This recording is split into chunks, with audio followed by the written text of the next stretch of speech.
guys, spooky season is upon us. We all know this is a night to gorge yourself on all that leftover chocolate that you accidentally don't put in the bowl for the kids as they trick-or-treat. But this year, despite my daughter's enthusiasm for this holiday, I figured I'd do something a little bit spooky related when I come to painting my next project. Hi, I'm Matt, this is Coffee and Paint Water, and today we're going to paint up a Killteam for Night Lords. So grab yourself a pumpkin spice latte and let's get cracking. The Night Lords. The 8th chapter formed during the first founding. Their Primarch, Conrad Kurz, later to be known as the Night Haunter, grew up on the mining planet known as Nostromo, a world shielded from its sun by a huge moon, therefore resting in almost perpetual darkness. Night Lords quickly began to gain a reputation for ruthless efficiency and an almost cynical disregard for human life. Their Primarch's methods became the way of the Night Lords themselves, and as long as they achieved their objectives, the means just didn't matter. Now, the first paint I'm going to go with is obviously Night Lords Blue. Some people shy away because it's that little bit of a darker tone, but I'm going to go straight on to a Chaos Black underspray, and I'm just going to paint this on all of the armor panels. Definitely needed a couple of thin coats to get a nice even coverage, but I love this dark tone and definitely is in keeping with the spooky vibe of these guys.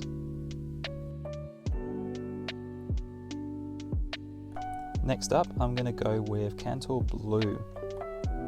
Now I'm going to do a quite heavy dry brush on this particular one, and it's just going to give that extra bit of pop without too much effort. It's not going to be so much picking out all of the individual fine sections, but it's definitely going to give a much richer gradient on the blue on these guys. Next is the trim. I'm going to use Pro Acryl's Bronze. Absolutely love this paint, but don't necessarily love the trim process on Chaos models pretty much.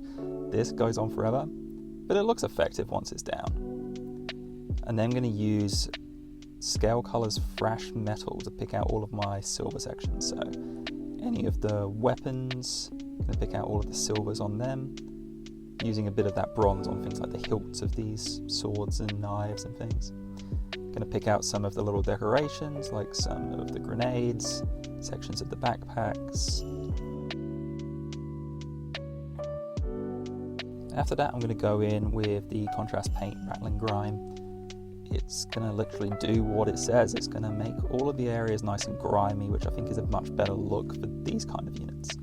Get it on all the silvers, all the weapon sections, bringing that shade down, giving you quite literally that contrast in those little recesses. I'm also going to aim for sections of the bronze, any of the really fine details around any rivet sections or over any detail on the backpacks or maybe knee pads. Stepping up with the colour now, I'm going to go with Scorn Red, and I'm going to lay this down on any of the cloth sections. It can be a little bit tricky to decide which are cloth sections and which are maybe skin, but I've gone with a few bits of cloth sections, maybe the little buttons around the backpack. You also want to pick out any of those kind of Batwing-esque elements on the backpacks or shoulder pads. Maybe some tassel sections, and of course any of the eye lenses and bat wings on the helmets. Mechanica Standard Grey now. This I'm going to move over all of the joints, the ribbing between the armor panels. Just picking out those little bits carefully. Obviously you can just clean up afterwards if you need to. I'm also putting it onto sections where I'm maybe going to apply a contrast or a different paint later, so things like the grenades and large sections that are going to be skin at a later date. I just want to move it up from that black.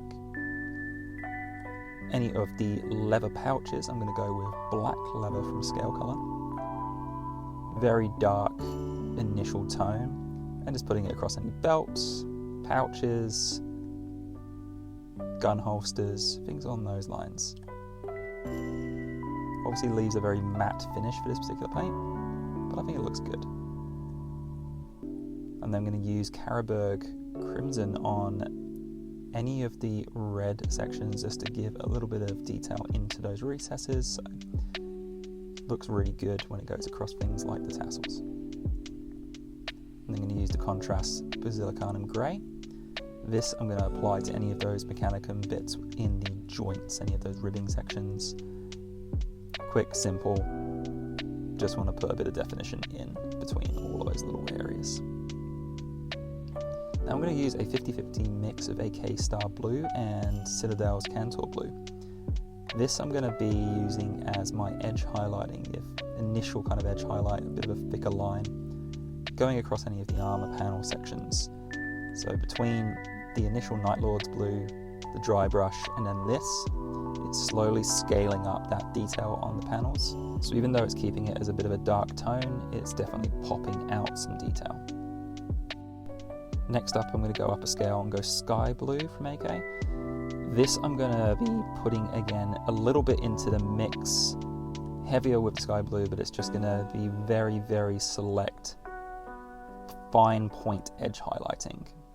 So not the whole edge, just little sections, gives that one little bit of a pop right on the corners of some of the panels. Trying to keep my lines as thin as I can possibly go. Next up is Scale Colors Heavy Metal. So a lighter silver here, and I'm just going to pick out edge sections of the weapons, backpacks, things that I've painted silver and then brought down with that Rattling Grime prior. It's just going to bring it up, and then I'm going to pick out things like rivets on the armor.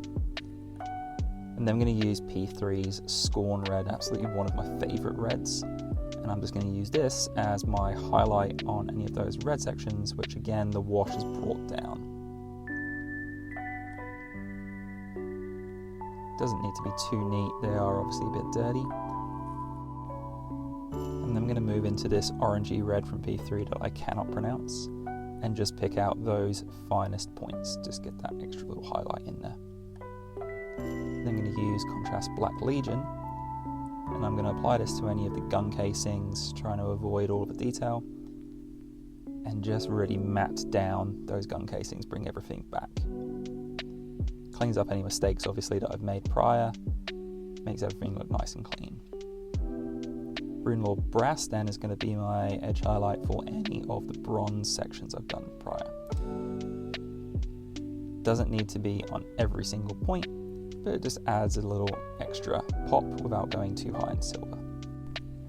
Next up is Bugman Glow, and I'm going to apply this to anywhere that I have decided is a skin section. So I went with skin on this hood instead of cloth. Obviously this guy has a bare head, and then this entire cloak is all skin. So every single panel of this cloak I'm going to pick out in Bugman's Glow first.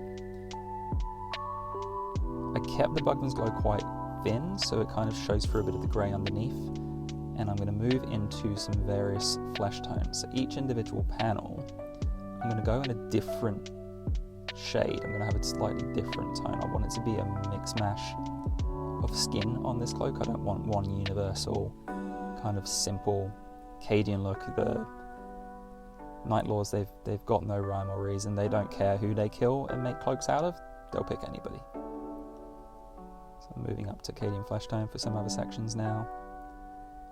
And already, for me at least, I'm enjoying this difference. And I'm going to use some Gulliman Flesh.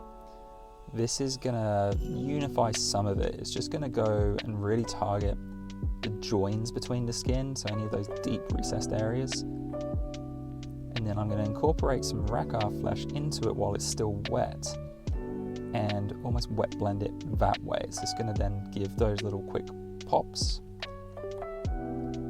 And because it's a contrast, everything underneath is kind of blending together. Night Quester Flesh, though, I find works better on these darker tones and brings out a nice pop on these.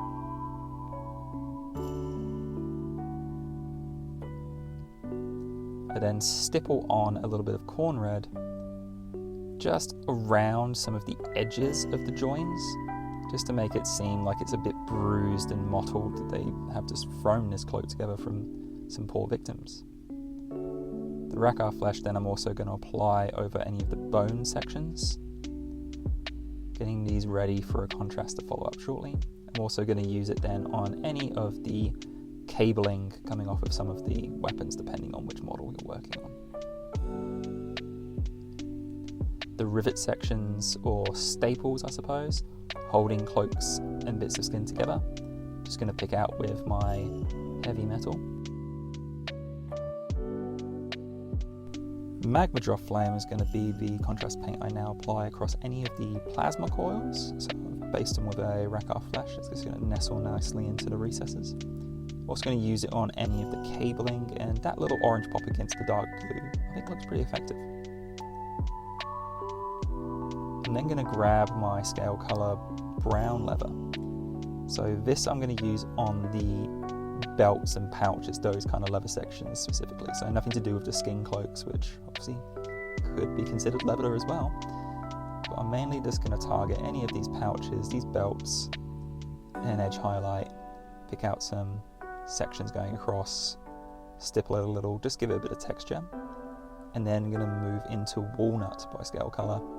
And in the same way, this is just going to be the absolute highest points of this edge highlighting. It's just going to add that one tier above in the contrast. Hopefully as I go and apply some scratches to these bits of leather, just gives it a bit more of a genuine look, a bit more interesting than just throwing on brown upon brown. By the end, I'm pretty happy with the effect. I'm then going to overbrush the top, the very top of the plasma coils with black. It's just going to be almost like a line of black dry brushing down the middle, and follow that up at the base of each one with a light dry brush of white. So it kind of just looks like it's flaring a little bit. Any of the kind of horn sections, I'm using my bone recipe that I've done in, say, my other videos like the orcs, and just getting that extra little bit of flavour onto the models. Any of those actual hanging bones, I'm going to use contrast paint on this one. I'm going to use Skeleton Horde. So it's just going to pick out skulls, bones, anything that's not a horn essentially. Then get the tricky bit. I'm going to start working on certain flat armor panel sections and adding in a lightning bolt. So almost making a bit of like a snaking tree look. Lots of little branches out here and there. Doesn't matter if they're quite thick, because you're going to be going within some of these lines as you move forward as well, but I'm going to target some knee pads, some shoulder pads, maybe some sections on the greaves. After that is Blue Horror, and I'm going to go a thinner line in select areas just inside the lines I've done before. And hopefully combine between the two, it's going to give that lightning effect. Onto the bases now. I'm going to go in with some dark flesh, and I'm just going to do that over all of the base section, any rocks, anything I've got down there, because I'm then going to follow up with a thick helping of this Martian Earth, which is a crackly effect paint, and when it finishes up, it looks a little bit like that. And there you have it, guys, my spooky Night Lords.